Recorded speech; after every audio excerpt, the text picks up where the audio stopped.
Hello, Ryan here, aka Mac, and welcome. Today I would like to discuss what other features we could see make their way into the verse in 2024.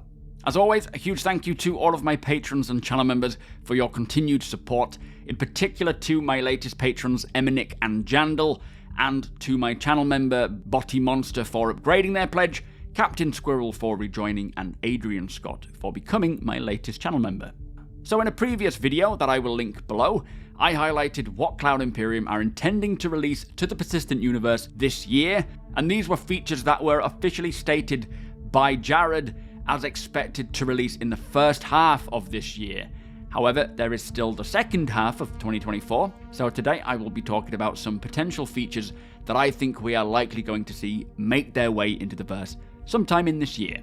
Of course, the features I'm going to talk about today are not stated by Cloud Imperium like the previous video or confirmed to be coming this year, so this video might not be for everyone as it is somewhat speculative, but from what I have read, what I have seen and heard over the last year, I certainly expect to see a lot of, if not most of what I speak about here, release in some fashion this year.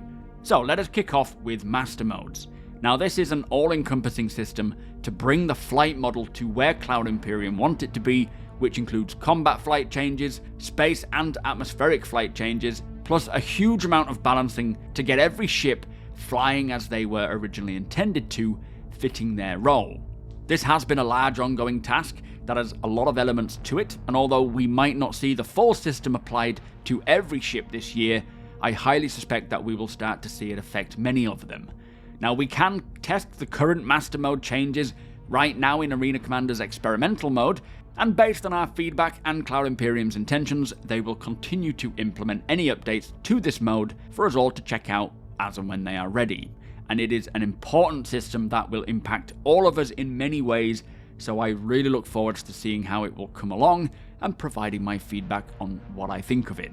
And remember, it is going to take quite a while to get it exactly where it needs to be, and right out the gate, it's highly unlikely to feel perfect. Next, we have hacking. Now, hacking has been hidden away for quite a while, and last we heard was from Jared again, who said that they have had a better idea on the direction they want to go for hacking, and have plans on how and when they want to reveal it. So this to me means that it is likely in active development and progressing, with a planned event or game mode coming alongside it when they are ready to release it to the public. Now we know that there will be some form of minigame plus more real-life examples for the hacking system that will allow players to learn and get better, improving their skills, but this system will certainly need to make its way in soon, as there are more permissions and ship systems coming along with each patch. Plus, I suspect some form of hacking would have been needed for Squadron 42, so I am hoping for a reveal sometime in the near future. Now the next feature is one that I am really excited for, and I think we will see this come along this year, and this is Bounty Hunting version 2. Now this has had a lot of work going into it from many different teams. Have they achieved everything they needed to now, or are they close to being so that this career can finally evolve to that next level?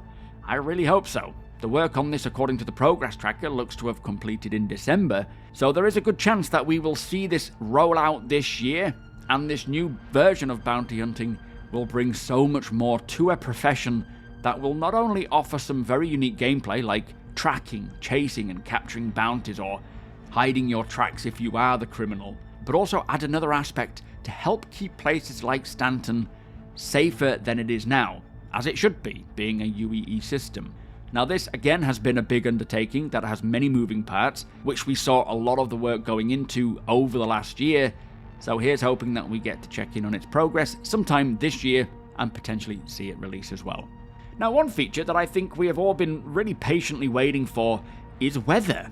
It was said by the visual effects team somewhat recently that they are all really eager to get working on all kinds of weather types, including ones we know about and ones that could be more alien. But they are awaiting the planetary clouds to get to a certain standard before they can do so.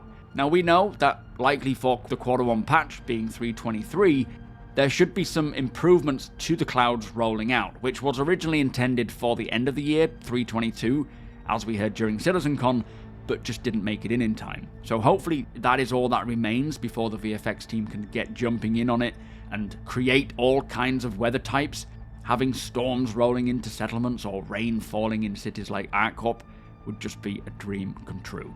Now, something else that we saw during CitizenCon but Cloud Imperium remains very quiet about are creatures, or fauna.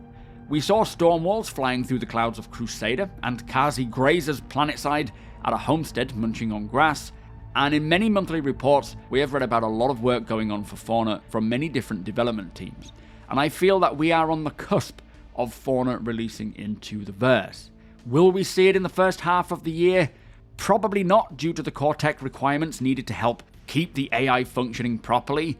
I mean, if the NPCs are still struggling to behave properly, getting animals in the verse is probably not a good idea right now. But if all goes well with the core tech, then in the second half of 2024, I think Fauna is very likely. It'll be very interesting watching how Cloud Imperium go about releasing the various animals and creatures into the verse. As Jared said on a Star Citizen Live a few weeks back, some of them they would like for us to just discover without letting us know that they've been implemented. So one day, we could be wandering through somewhere like Astor's clearing or Microtech, and all of a sudden a boreal stalker comes bounding out of the trees, leaving players and NPCs to defend themselves. Or as we are making our way to one of the floating platforms around Orison, we could find ourselves almost being taken out or flying alongside a stormwall. I think that would certainly make my day. Now next I want to talk about points of interest. As it stands, there are quite a lot of points of interest planetside, from outposts, derelict settlements, both lived in and in ruins, bunkers, and derelict ships. And now that the Rastar tool, which is the tool they use to place these locations planetside, has reached a particular level of maturity, we are going to see the points of interest planetside expand massively. We already know about distribution centers, more cave types, repair stations, refineries planetside, salvage yards, the colonialism settlements of Pyro, and as Cloud Imperium continue to develop more and more architectural styles for this tool, we will see many more settlements, villages, towns, and homesteads, and gang hideouts come to the verse, adding to what we already have. They are just scratching the surface in regards to the amount of points of interest currently available, and offering many more locations for missions, gameplay, trading, and social aspects will really help to flesh out the verse. And as the issues with these servers get sorted, with the core tech rolling out, we should start to see these worlds come to life as a living, breathing population of NPCs, make them feel real. Talking of which, this year, starting with the release of the separated replication layer, hopefully in a 322.x patch, as well as the introduction of server meshing, of course, the NPCs in-game will begin to improve, allowing them to finally shine without the constraints and problems that a low server FPS causes. Throughout this year, as these servers improve, we will begin to see more NPC behaviors, traits, abilities, preferences, their day-night cycles, the ability for NPCs to actually travel throughout the verse, quantum traveling, landing, getting in and out of their ships, and as mentioned earlier, creatures, not just NPCs. Not to mention the possibility of NPC crews. Not that I expect to see NPC crews this year, but these improvements will open up a lot more potential for these aspects to come along. The persistent universe will come to life once the NPCs are able to do what Cloud Imperium have designed them to do, and I can't wait for the verse to feel so much more alive and populated. Now, base building is next, which we know about, and it is kicking off its development in Q1 of this year. It was also recently mentioned at a Bar Citizen by a developer that there will be some form of base building work implemented for Alpha 3.23, being the Q1 patch. Now, I am by no means expecting to see base building in 3.23, but if they are planning to start rolling out some of the work they do for it as early as Q1, then it will be very interesting to see where they get to by the end of this year. Now, I have also heard that they are looking to release a version 5 of their planet tech. We are currently on planet tech version 4, and this will be getting planets prepared for base building sometime this year, so it could be relating to that. But the point being, base building will be very exciting and fascinating to watch develop over the course of this year, and I really look forward to learning more about what it will offer in shows like Star Citizen Live and Inside Star Citizen. And what stage of development will it reach by Q4? Will we be seeing the ability to build anything in the second half of this year? I really hope so. Now, Maelstrom, this is the name of the physical damage system that Cloud Imperium have been developing for a while. And this is going to be one of the most impactful changes in many areas when it starts rolling out, especially in combat, as damage will register realistically based on where you are hitting your opponent, and with what you're hitting them with, be that ballistics, energy, plasma, and so on. This means that combat will be moving away from a meta to a physically based accurate model that will give more emphasis on skill and understanding. And the damage system will apply to ships, buildings, space stations, and hopefully a lot more as well. Now this will also mean, as it states in its description, as ships crash into the ground, they will basically become part of the terrain and accumulate the environment over the course of them being there for players to find for years to come. So creating wrecks that have been caused by players or NPCs just basically crashing into the ground. Now this is probably my most anticipated system, as I can't wait to see just how it all works and what it affects. And I'm really hoping that we see it roll out this year, as much of the work from the physics and VFX team was done last year according to the progress tracker. Now, one feature that I am very confident we will see come along this year are player hubs and homes. Work on the building interior mandate got put on hold late last year so that the team could help assist on the distribution centres, but that work was picked back up recently.